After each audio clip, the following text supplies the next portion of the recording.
নমস্কার বন্ধুরা, তৃপ্তি রান্নাঘরে আপনাদের সবাইকে স্বাগত। আমার ভিডিওটি যে যেখান থেকে দেখছেন আশা করি আপনারা সবাই খুব ভালো আছেন। আমি আজকে ছোলা ছাতুর দুই ধরনের শরবতের রেসিপি নিয়ে কিন্তু হাজির হয়ে গেছি। চিনি ছাড়া দুই ধরনের শরবতের রেসিপি কি করে তৈরি করা যায় সেটাই আমি আপনাদের সামনে দেখাবো। এই ছাতুটা শুধু ডায়াবেটিস রোগীরাই খেতে পারবে না, বাচ্চা থেকে বড় সাধারণ সবাই কিন্তু খেতে পারবে। আর ছোলার ছাতু খেলে কিন্তু শরীরও ঠান্ডা থাকে শরবত এইভাবে করে খেলে, আর পেটও কিন্তু অনেক সময় ভরা থাকে। এটা বানাতে কিন্তু খুব একটা বেশি উপকরণ লাগে না, সামান্য কিছু উপকরণ দিয়ে কিন্তু খুব সহজেই ঘরেই তৈরি করে নেওয়া যায়। চলুন তাহলে এবার রেসিপিটি তৈরি করা যাক। আমি এখানে একটা কাচের গ্লাস আর ছোলার ছাতু নিয়েছি। এবার এই চামচের 2 চামচ ছোলার ছাতু দিয়ে দেব। চামচটা একটু উঁচু উঁচু করে ছোলার ছাতুটা দেব। ছোলার ছাতু আমার দেওয়া হয়ে গেছে। এবার দিয়ে দেবো ছোট পেঁয়াজ একদম কুচি কুচি করে কেটেছি, সেটা দিয়ে দিলাম। আর দিয়ে দেবো এখানে আমি লঙ্কা কুচি। লঙ্কাগুলোকে কিন্তু আমি ছোট ছোট করে কেটে নিয়েছি। লঙ্কা কুচি আমার দেওয়া হয়ে গেছে। এবার দিয়ে দেবো ধনেপাতা কুচি। ধনেপাতাগুলোকে একদম কুচি কুচি করে কেটে নিয়েছি। আর দিয়ে দেবো পুদিনা পাতা কুচি। অবশ্যই কিন্তু এই পুদিনা পাতা কুচিটা দিতে হবে। আর দিয়ে দেব ভাজা জিরের গুঁড়ো। ভাজা জিরের গুঁড়ো দিয়ে কিন্তু শরবত খেলে দারুণ লাগে। আর কিন্তু ভাজা জিরের গুঁড়ো কিন্তু শরীরকে ভীষণ ঠান্ডাও রাখে।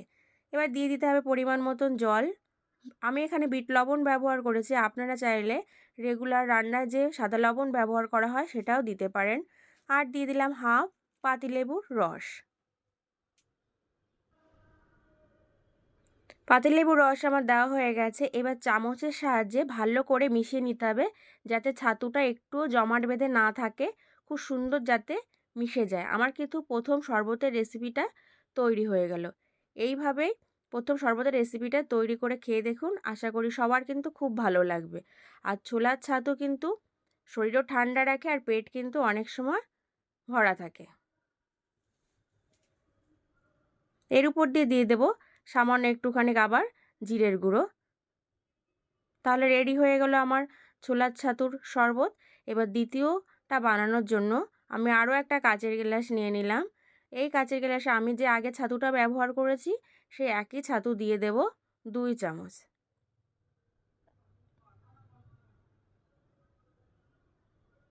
ছাতুটা আমার দেওয়া হয়ে গেছে।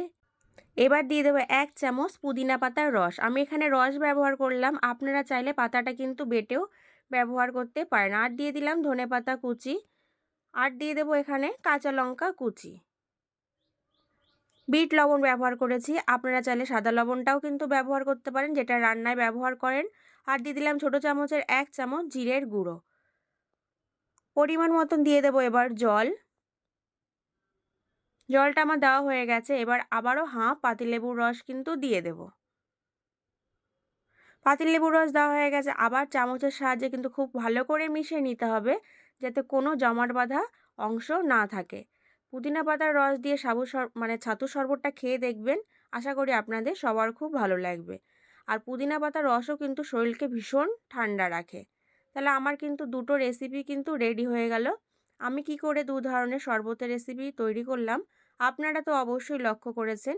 এইভাবে বাড়িতে তৈরি করে খেয়ে দেখুন আর পরিবেশন করে দেখুন, আশা করি সবাই কিন্তু খুব খুশি হবে। আজকের রেসিপি তাহলে এই পর্যন্তই। ভালো থাকবেন, সুস্থ থাকবেন। ধন্যবাদ।